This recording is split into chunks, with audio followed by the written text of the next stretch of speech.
Assalamualaikum warahmatullahi wabarakatuh. Semangat pagi teman-teman. Hari ini tanggal 27 November 2025.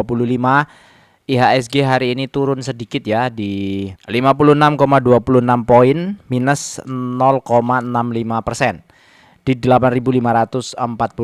Top value-nya ada di Bumi, CDIA, Raja Cuan B, baru BBRI, BMRI, Mina, Ratu, BRPT dan seterusnya. Jadi saham-saham yang kita tahu sendirilah, tahu sama tahu, yang hari ini meramaikan IHSG.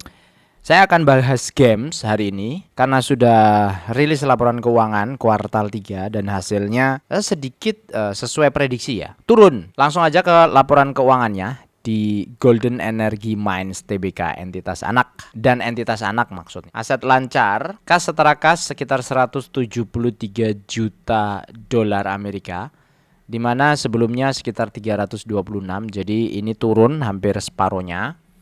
Aset tidak lancar posisinya di sekitar 500 juta dolar dan ini bagus. Terus jumlah aset di 1,1. Oke, ada catatan sebentar kawan-kawan. Ada saham yang keluar dari syariah termasuk TLKM PTRO. Oh ya, nanti kita cek. Oh iya, ini benar ya. Jadi OJK mengumumkan 18 saham keluar dari daftar efek syariah. Antara lain Cuan, PTRO, AMMN, EMTK, WiFi. Sementara 23 saham masuk. Antara lain Palm, Asa, Blok, DILD. Daftar ini melakukan efektif 1 Desember. Ini listnya. Wah, listnya adanya cuma daftarnya aja. Wah, pusing ini lihatnya. Yaudahlah, nanti kita lihat aja di Stockbit ya, di statusnya dia.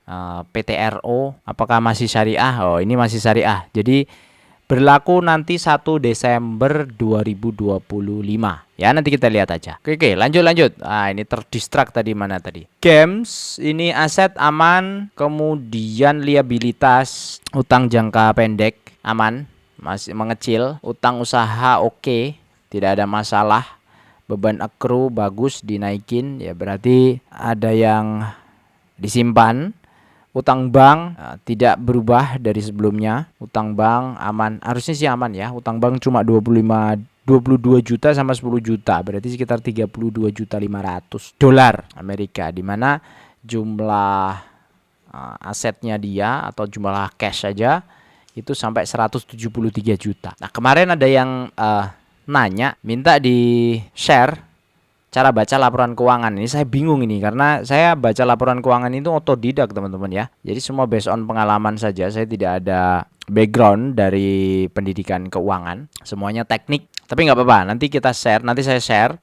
Mungkin kita akan bedah masalah Sri Rezeki Isman ya. Sril. Nanti kita bandingkan sama sekalian LPPF. Karena kemarin ada yang nanya LPPF itu DER-nya tinggi apa nggak, takut bang gitu. Sekalian aja di situ. Nanti kita bahas. Ya, Bang Anak Camp. Bagus nih, pertanyaannya bagus. Moga-moga bisa menjawab. Oke, lanjut ke game. Ini banyak distraction, nggak apa-apa ya.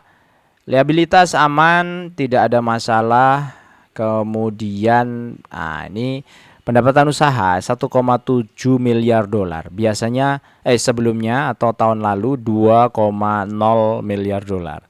Turun sekitar 10% kah? 12% ya.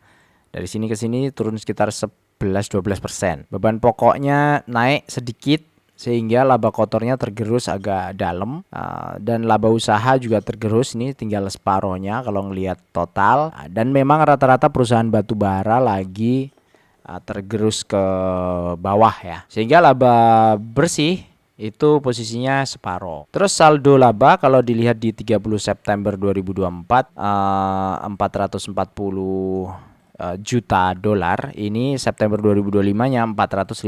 Jadi turun ini saldo labanya yang belum dicadangkan karena memang penghasilannya turun dan mungkin dia bagi dividen ya kemarin, sehingga saldo labanya juga berkurang. Ya, penerimaan pelanggan ini arus kas itu juga berkurang ya, memang karena salesnya berkurang, penerimaannya berkurang ya, semuanya turun. Tapi kalau kita lihat apakah games ini masih menarik dari laporan keuangan yang seperti ini. Nah, ini kondisinya untuk games ya. Kalau dibandingkan antara Games, LPIN, POWR dan TOTL itu sebenarnya mirip-mirip. Ini saya bandingkan dengan sesuatu saham-saham yang mirip-mirip. Price-nya Games itu 8.900 plus 0,6%, LPIN 456, POWR 695, TOTL 1040. Dari kondisi ini Games itu sebenarnya di harga wajarnya. Harga sekarang itu harga wajarnya dia. Karena potensi yieldnya itu di 8,9%. Oh sorry. Ini masih pakai EPS yang sebelumnya ya 843. Kita coba cek Games di 740 ya. Nah ini baru turun nih. Oh yes betul.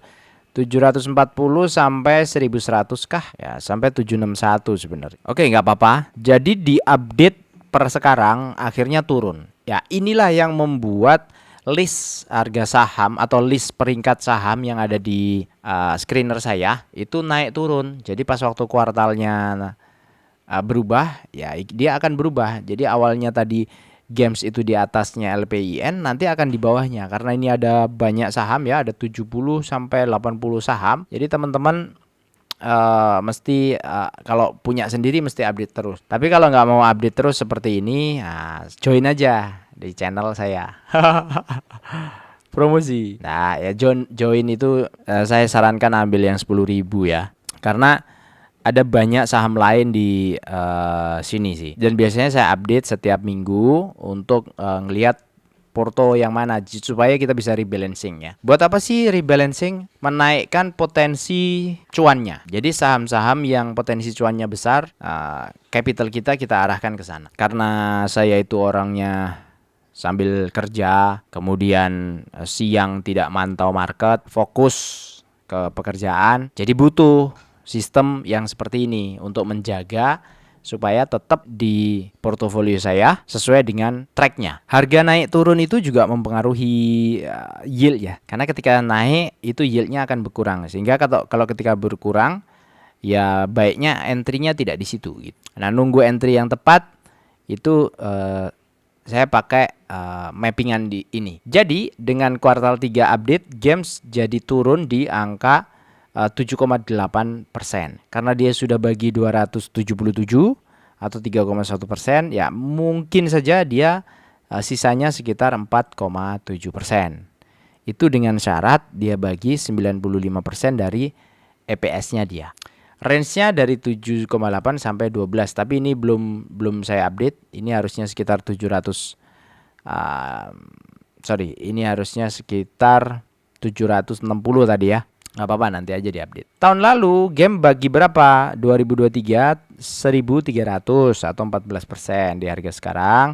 2024 1.300 atau 15%. Kalau dia udah bagi 277, apakah mungkin dia bagi di 1.300 atau 1.300 lagi?